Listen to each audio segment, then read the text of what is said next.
Alright y'all, today is the Cooper Flagg build. This is one of the most fun builds I've had to make this year. He's a rookie, hasn't played a minute in the NBA, and I have to make it a 2K26 build based on Cooper Flagg's attributes. So obviously we're going based on college stuff, based on the scouting stuff, and the measurements are right here on the left-hand side. As you can see, small forward. In my opinion, Cooper's going to play small forward on the Mavericks. He's on a team with Anthony Davis, Derek Lively, Daniel Gafford. If they're all healthy, he's going to be playing small forward more than likely because all three of them are going to be playing at the same time. So one's going to be a power forward, probably AD, and the other's going to be at center. So Cooper's going to be playing small forward this year. He's 6'9", 205 pounds, and 7-foot wingspan. I just looked up the height, weight, and wingspan. I think some people have him listed at 6'8", but I think Cooper Flagg is actually a bit taller than that, especially with shoes on. I'm going to list him at 6'9" for my 2K26 build here, and 205 obviously is pretty small, and you actually can't get a 205 weight on a power forward, so it's perfect that we were able to do small forward and get that 205 weight on the build. Now I hit continue here, and you can see all the attributes on the screen right now. I'm going to explain every single one. It's pretty simple. This is definitely a Cooper Flagg centric build because obviously Cooper Flagg's main strength is the fact that he has insane defense. So we're just going to go over some stuff right now and right here. So we're going to start with a close shot here at 68. In my opinion, close shot is not a super Cooper Flagg type of attribute. A 68 close shot will be totally fine. You'll be able to make wide open shots in the paint when you're standing still, just like what the attribute says. Driving layup at 71. But what Cooper Flagg does more than any other player is get to the rim and try and dunk on people. So I'm going to have this layup a little bit lower and put the more attributes into the driving dunk. As I say in every single build video I make, I want to make the build be the best it can possibly be while still playing like the player. So this build obviously has some attributes that wouldn't really match up with what Cooper Flagg actually is and what he actually does, but I still think that this is the best build that you actually be able to play a good 2K game with while also playing like Cooper Flagg. We have an 88 driving dunk. This is an 88 because you do unlock the 87 contact dunk packages, so you get the pro contact dunks off 2 at 87 driving dunk. You will start with those. Now what you can do on this build is use one cap breaker to get up to 89, which is very cheap, just one cap breaker. You'll get the pro contact dunks off of 1, so you'll have 2 contact dunk animations, and if you want to spend 5 cap breakers on your driving dunk, which I would actually recommend, this build doesn't really have many other potentials for cap breakers to spend. If you do want to spend 5 on your driving dunk, you can get up to gold posterizer very easily.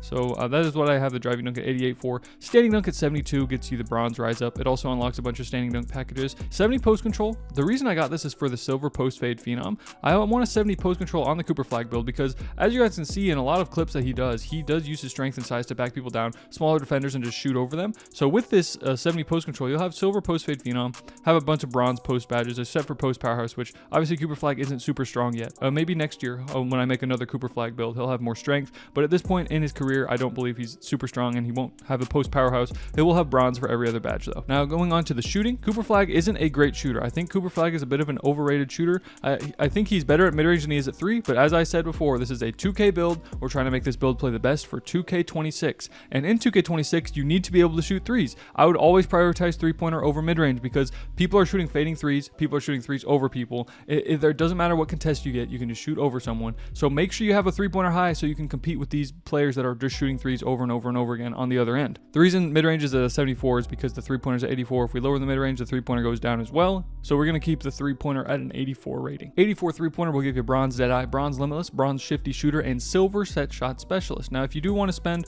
one cap breaker on getting your three-pointer up to an 85, you would unlock silver Deadeye, which is definitely going to be very helpful to do, and I would kind of recommend doing that. I'm going to show you guys the cap breakers at the end of this build here. 77 free throw. I do aim for 80 most of the time, but 77 you should be more than fine. You can throw on an easy free throw. I think one of the best ones that 2K Labs has been recommending is Chris Middleton free throw. You can also, I believe they have a Cooper Flagg free throw animation in the game. At least they should next season, hopefully, if they don't already.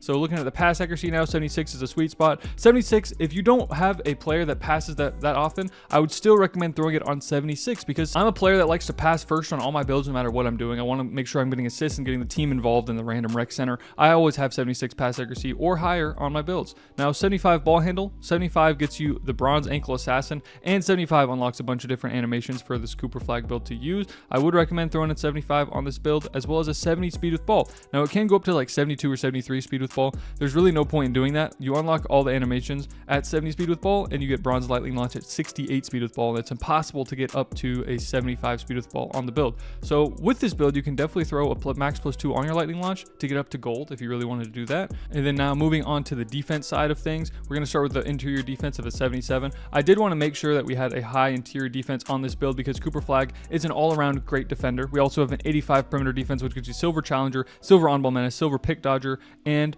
gold off-ball pest. The one thing about this build is it does not get a movable enforcer because of the strength being low. I don't think a movable enforcer is actually that good. I use it on my big man build all the time and it rarely pops up. So I think a movable enforcer is kind of a bit of an overrated badge. It also kind of gives you fouls sometimes when they go in the paint. So movable enforcer on this build you won't be able to get. We're going to move on to the steel now, which gets you the 73 steel and silver interceptor. This is a sweet spot for steel. It's pretty cheap on this build. You get silver interceptor, which is more important than glove. Glove this year kind of sucks because there's no pluck steals.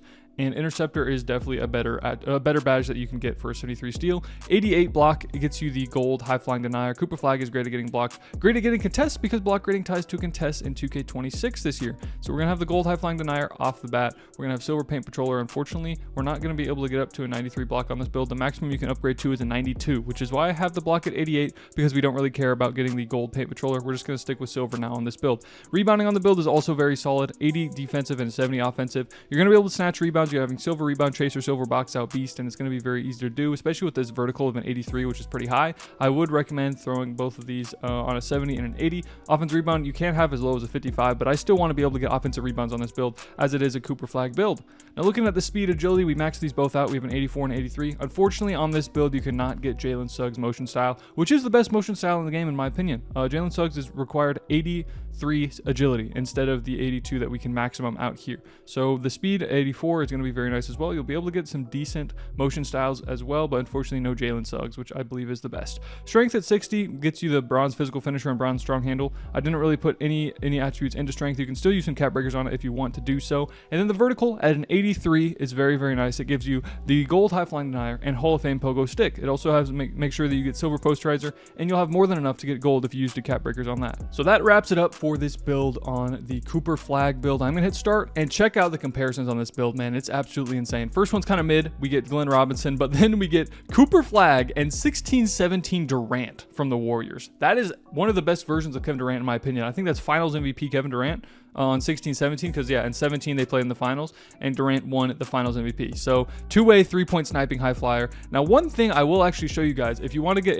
a different build name, a LeBron James comparison as well, I'm just going to show you guys this real quick. You move this down, you move the close shot up to 70. So yeah, if you move the 3-point rating down to an 83, keep the mid-range at 74, and then keep the close shot at 70, and you hit start, you're going to get a completely different build name and a completely different comparison with LeBron James, which is actually insane. So two-way high-flying wing runner. The other one had 3-pointer in it somehow. So this Cooper Flagg build would be actually more similar to Cooper Flagg in real life, I think. What I would recommend to do to make sure you make this build as good as possible is lower the close shot to 68. If you lower the close shot lower than 68, you can't get the 88 driving dunk because it goes down to 87. So we're just going to keep it there to make sure we have the cap breaker potential. We're going to keep the 3-point shot at 84, and you do get the Kevin Durant comparison. You still get Cooper Flagg comparison, but you also get Kevin Durant and a two-way 3-point sniping high flyer instead of the like wing. The other one had a wing in the name or something like that. So we're gonna advance. Now this Cooper Flagg face scan, I will be throwing an in screen at the end of the video to make sure you guys do this face scan as soon as possible. But we are looking at the cap breakers now.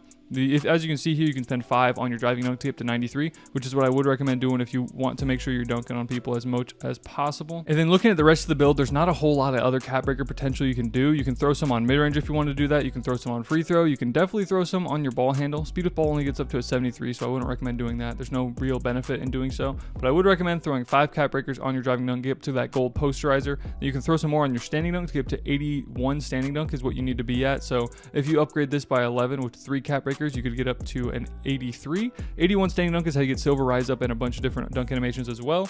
Now strength doesn't really have any cap break potential either. You can actually upgrade your vertical all the way up to an 88 to get the legend pogo stick, and your vertical is a very important attribute in getting rebounds and stuff like that. So if you want to do that, definitely do so. You can throw your more block rating on up to 90. The defensive attributes don't really give you many cap breakers at all. Or if you want to get the shooting up to an 86 3 ball, you can do shooting build specialization, and then you can throw max +2 on your set shot specialist, get up to Hall of Fame, and you can throw max +1 on your dead eye to get up to gold. It's very nice there, and you can also throw some on your mid-range and post control if you want to get higher post fade phenom rating. But yeah, this build doesn't have a whole bunch of cap breaker opportunities. It is a Cooper Flagg comparison. The build name is pretty cool, two-way 3-point sniping high flyer, and if you do just lower the 3-point rating by 1 attribute, you get to a wing defender or something like that instead of the 3-point sniping high flyer. So that is going to wrap it up for this Cooper Flagg build here. I do recommend click on the end screen to get the Cooper Flagg face creation if you're interested in that. That is going to wrap it up for the video here. I'm going to sign off for now. Catch you in the next one.